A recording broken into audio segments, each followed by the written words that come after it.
Hello and welcome to Written Words, and today's video is going to explore the giant of English literature, that is Shakespeare. This video being part of our GCSE texts series, we're going to take a look at Macbeth. But the more I read and the more I thought as I prepared for this video, the more I realised that there may well be some more videos on Shakespeare in the future, as he is such an important figure in English literature, and he also made an extremely valuable contribution to the English language. So watch this space for more.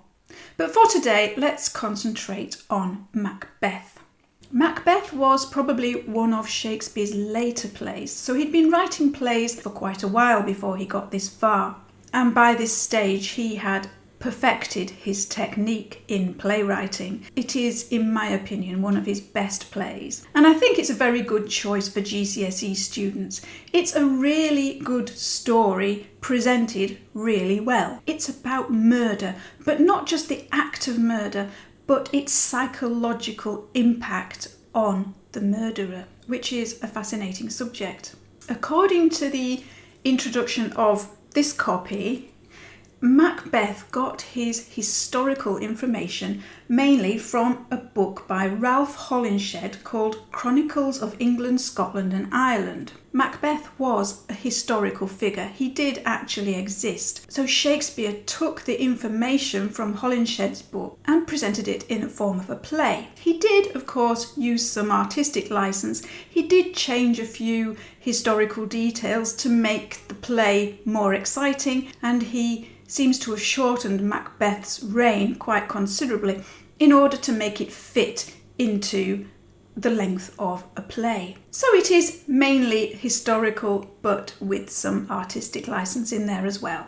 So what is the story of the play? Needless to say, the main character is called Macbeth, and Macbeth was a nobleman in Scotland. He was a thane, which was a rank of nobility in Scotland at the time, and his wife, Lady Macbeth, is the other main character in the play. The play opens with three witches, and these witches come back several times during the play, and the witches meet Macbeth and his friend Banquo and prophesy that Macbeth, who is currently Thane of Glamis, will soon become Thane of Cawdor and eventually king. Macbeth is, of course, quite taken aback by this prediction, and when he meets the king after a battle in which Macbeth has shown his great loyalty to the king, King Duncan rewards him for his loyalty with the title Thane of Cawdor. So this makes him think about the prophecy of the witches. If the Thane of Cawdor part has come true, what about the other part, about him becoming king? So he gallops off home to see his wife in their castle and to tell his wife that the king is coming to celebrate the success in battle and his new title as Thane of Cawdor. And he tells his wife about the witch's prophecy, and they hatch a plan together. If King Duncan is coming to their house tonight, they could speed things up. If they polished Duncan off while he's sleeping in their castle, Macbeth could become king straight away without having to wait. So that is what they do. The king is murdered. Some hired soldiers are blamed for it. Macbeth becomes king. However, being king and queen is not quite what Macbeth and his wife had imagined. It's not all a bed of roses, and gradually the guilt over what they have done overcomes them. Meanwhile, the other nobles in Scotland have their suspicions about what Macbeth has done.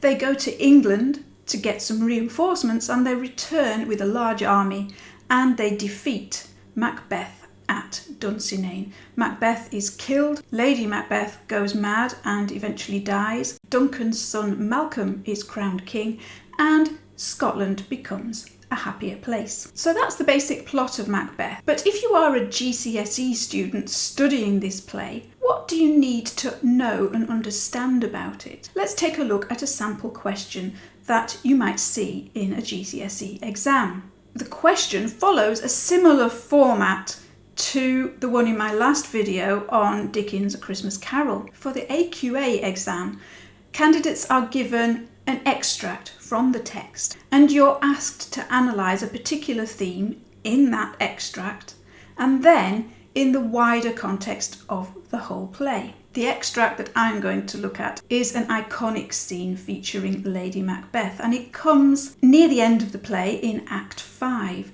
when Lady Macbeth has lost her mind. The guilt of the murder has totally overwhelmed her, and she is sleepwalking and replaying the events in her mind, but out loud, to two witnesses who she doesn't realise are there. Let's take a look first of all at the extract itself. Out, damned spot! Out, I say! 1, 2, why then 'tis time to do it. Hell is murky.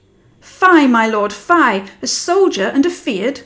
What need we fear who knows it, when none can call our power to account?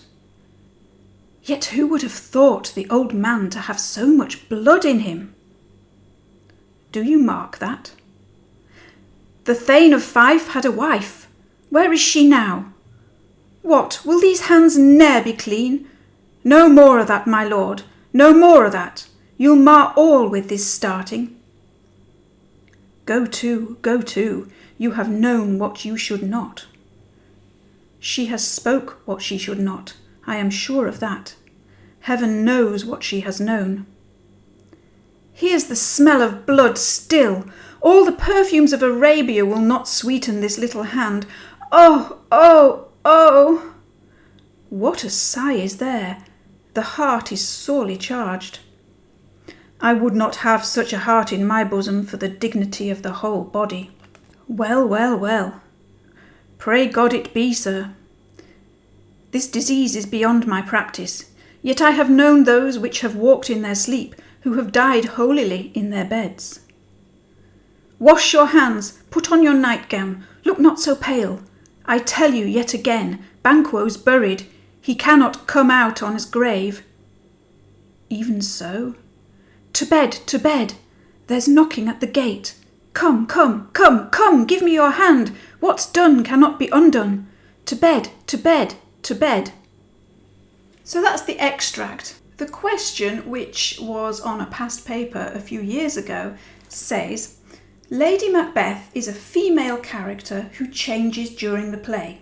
How does Shakespeare present Lady Macbeth in this extract? And how far does Shakespeare present Lady Macbeth as a female character who changes in the play as a whole? So let's have a look first of all at how Lady Macbeth is presented in this extract. First of all, the speech that she uses in this extract is very muddled. It's a combination of her recalling her conversations with Macbeth before the murder and her obsessively trying to wash her hands.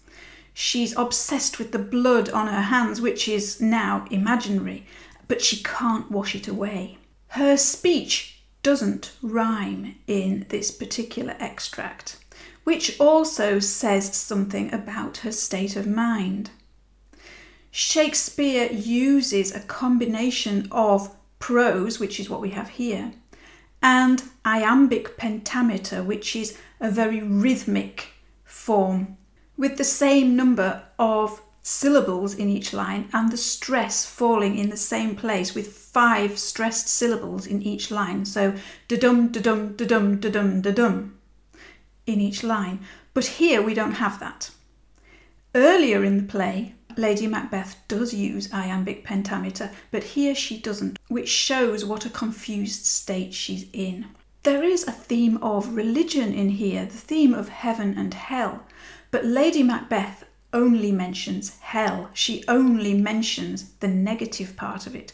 The heaven is mentioned by the gentlewoman. So there is a contrast between heaven and hell, good and evil, the evil being what has overcome Lady Macbeth.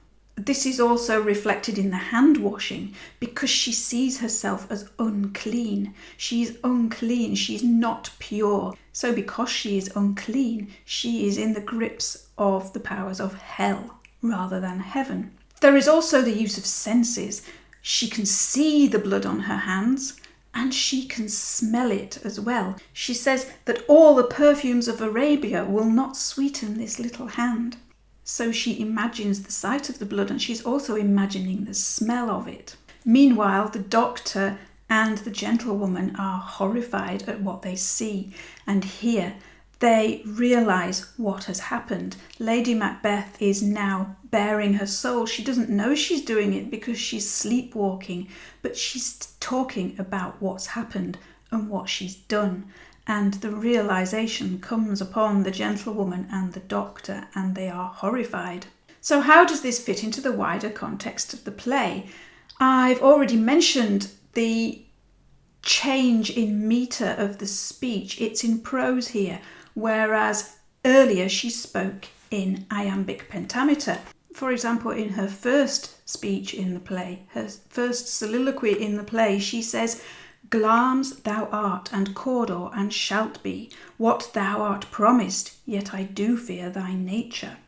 And the whole speech follows that pattern. But here it doesn't. At the beginning of the story, Lady Macbeth is the confident one. Macbeth has his doubts, but Lady Macbeth is quite certain what they need to do to achieve what they want to achieve.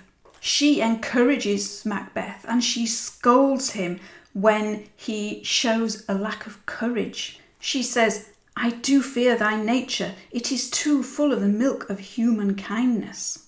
And after that, she herself suppresses her conscience, suppresses the voice of reason in the back of her mind, and she summons evil spirits and says, "Come, you spirits that tend on mortal thoughts, unsex me here and fill me from the crown to the toe top full of direst cruelty." So she asks the evil spirits to make her cruel, to unsex her, meaning she doesn't want to be the stereotypical woman, the gentle, nurturing woman. She wants to be cruel and vicious, because that's how she's going to achieve her aim. So we can see that she is a very strong character in the story all the way until the murder. And then what she has done gradually preys on her mind, and in the scene we have here, she is very definitely no longer strong. So the murder, which is symbolised by blood in this scene, has broken her. It's psychologically damaged her. She is no longer able to suppress her conscience, and she unwittingly reveals everything to the witnesses in the room. And in this scene, there are flashbacks to her earlier conversations with Macbeth, the conversations when she was the strong one egging him on, which she is no longer. Now it's just going round and round in her head, but without meaning anymore. She repeats her words, "Fie, my lord, fie, a soldier and afeard? What need we fear, who knows it, when none can call our power to account?" So in that, she's remembering how she was encouraging Macbeth not to be afraid. Then after the murder of Banquo, whose ghost then haunts Macbeth, she tells Macbeth again not to be afraid. "I tell you yet again, Banquo's buried. He cannot come out on his grave." And then when Macbeth is showing weakness earlier in the story, she says, "No more of that, my lord, no more of that. You mar all this with starting." Which is exactly what she is doing now. She is marring it with starting now. Macbeth was written in the 17th century. It was written to be performed to a 17th century audience. So are there any differences now in how we perceive the play in the 21st century? Our 21st century perception of some of the themes in this play, such as gender roles, marriage, mental illness and religion, are not quite the same as they were then. Lady Macbeth is portrayed, certainly at the beginning of the play, as the stronger partner in the marriage, whereas the stereotypical wife in the 17th century would have been subservient to her husband. although there are plenty of other examples in literature from the past of strong women. But the idea of a woman being in charge in the marriage, or a queen being stronger than a king, is perhaps quite a forward-thinking idea for the time when it was written. Also interesting is that the doctor refers to Lady Macbeth's state as a disease, albeit a disease that he doesn't know how to cure. He says, "This disease is beyond my practice." But it's interesting that he's not referring to her psychological disturbance as some kind of demonic possession or divine punishment. He is seeing it as a disease, which again, for the time it was written, is quite forward-thinking. And religious views in the 17th century would have been much more clear-cut than they are today. There was a clear distinction between good and evil, heaven and hell, than there is now for many people. And good and evil, heaven and hell, do play an important part in this extract. So, does Lady Macbeth change during the course of the play? Yes, I think she absolutely does. She goes from someone who is a strong character at the beginning of the play and gradually becomes prey to her guilt.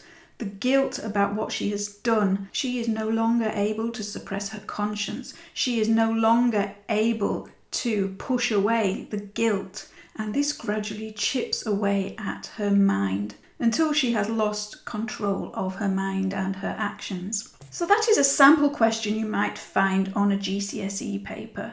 The format is generally the same. You get an extract and you have to analyse a particular theme in that extract and in the wider context of the play. So what are some of the other themes that you might get asked about? You could get asked, as in this question, to analyse a character. So this question talks about Lady Macbeth, but you could be asked about Macbeth himself, maybe King Duncan, Macduff, Malcolm, Banquo, or even the witches. Or you could be asked to analyse a theme, such as darkness, the supernatural, blood, animals and birds, of which there are many mentioned throughout the play, disease and sickness, or the weather, which is quite interesting in this play. So if you feel like exploring Macbeth a little further, why not pick one of those themes or characters and then find an extract in the play which presents that theme or character in an interesting way, and try analysing how that theme or character is presented in that particular extract and in the rest of the play. So that's one approach to one sample exam question. In my next video, I'm going to stay with Shakespeare for a little bit longer, and I'm going to do a review. It will be another of my more than a book review videos, and I'm going to take a look in detail at this particular copy of Macbeth. Who might find it useful and why? Thank you very much for joining me in this video. I look forward to seeing you in the next one, and in the meantime, happy reading and happy writing.